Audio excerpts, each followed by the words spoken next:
Brian, you once tweeted, you said, free will is the... Wait, you're going to quote a tweet of mine I am quoting in front of this guy over here? Free will is the sensation of making a choice. The sensation is real, but the choice seems illusory. Laws of physics determine the future. I had to say that. You were compelled. It was determined from the Big Bang. I had to say that. What does physics have to say about free will? Well, it's not definite because we don't fully know the laws of physics, but the laws of physics that we currently have at our disposal have no opportunity for intercession by human will, right? I mean, we are a collection of particles governed by laws that you can write down and fit on a t-shirt, and those laws don't at any point in the evolution of the particles say, hey, can you tell me now what to do, person?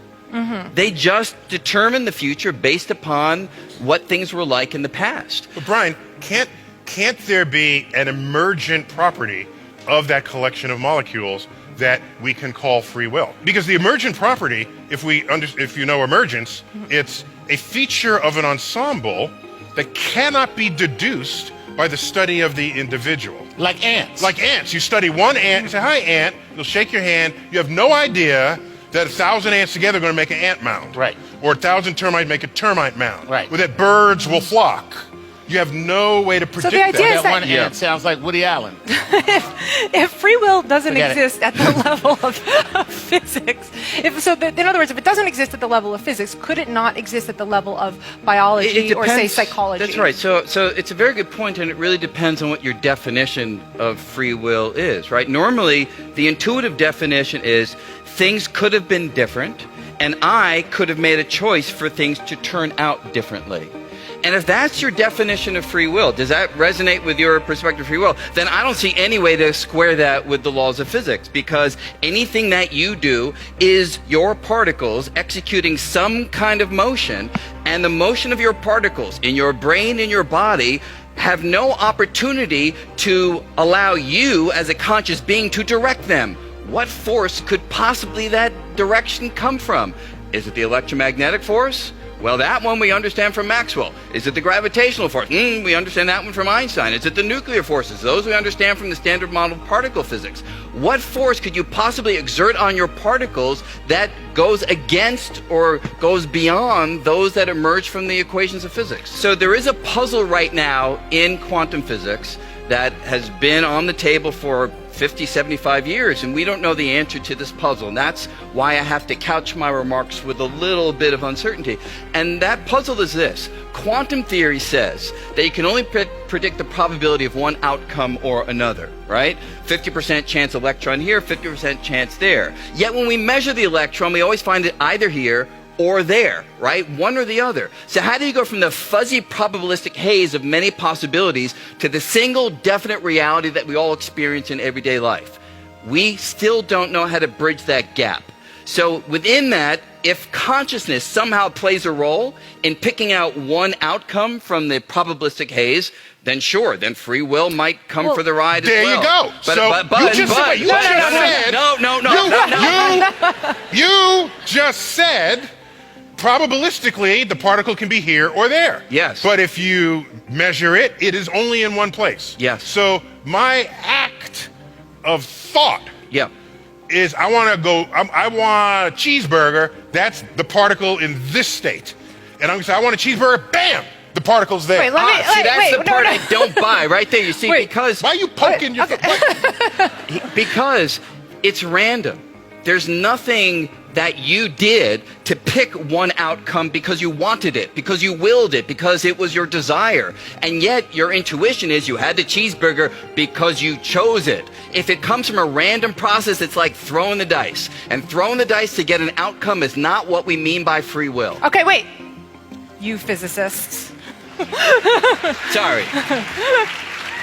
I'm going to give you a neuroscientific perspective. Oh, good. Okay. So from a neuroscientific perspective, first of all, what's happening at the quantum level doesn't really scale up to whether a neuron fires or not, right? I mean, that indeterminacy. But from experiments that we've done, starting in the 80s, Benjamin Libet did studies where he said to somebody, whenever you feel like it, just press this button. And he measured brain activation. And he found, and he said, even before they actually press the button, because that takes time to make the movement. Just let me know where this little dot is on the clock when you feel the first inkling of the intention of wanting to move. And then what he found is about 350 milliseconds before a person even had that conscious intention, there was a gearing up of brain activation, right? So then, leap forward to current times, we do neuroimaging experiments where we can say to a person... Just so people know, Yeah. you measure people's brains for a living. That's my job. But you can measure it using fMRI, which looks at blood flow to different parts of the brain. Functional Magnetic resonance imaging. Basically looking at blood flow as a proxy to neurons fire. The blood is going to go where the neurons are firing because they need energy.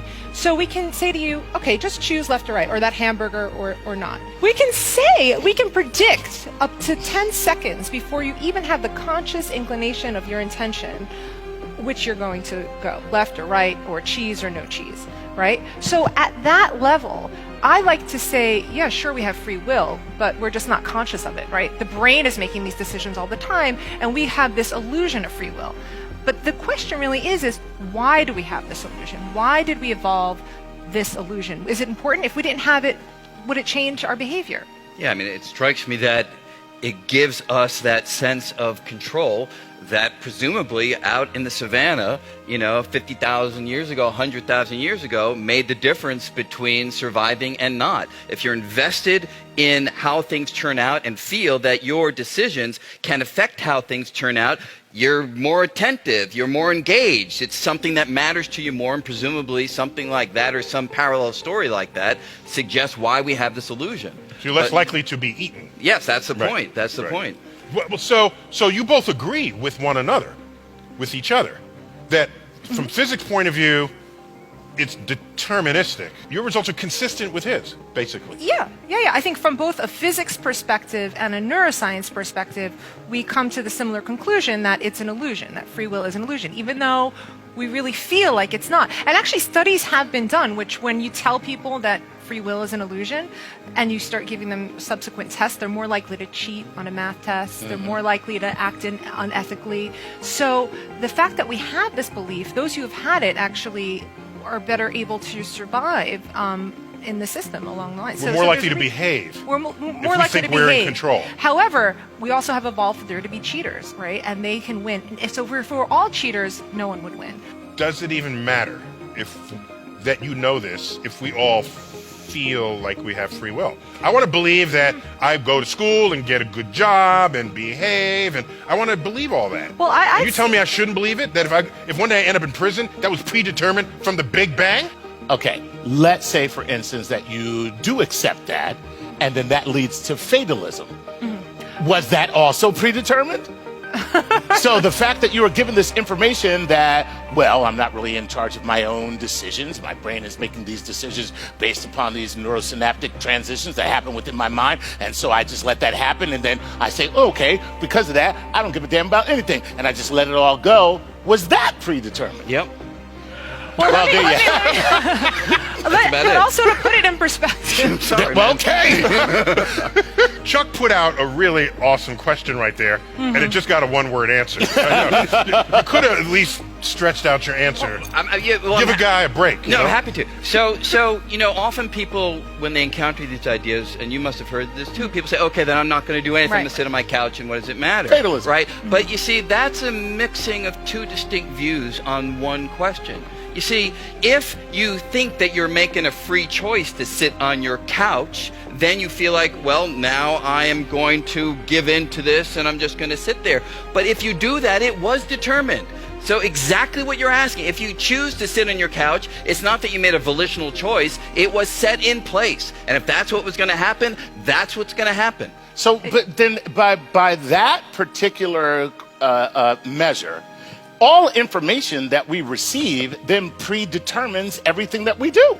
That's really what you're saying. Yes, absolutely. And moreover, but Baba's description, I think, really at least helps me when I think in those terms, which is it's not that free will is the intuitive one that we're talking about here. Free will really is the fact that we're able to carry out this amazing spectrum of behaviors.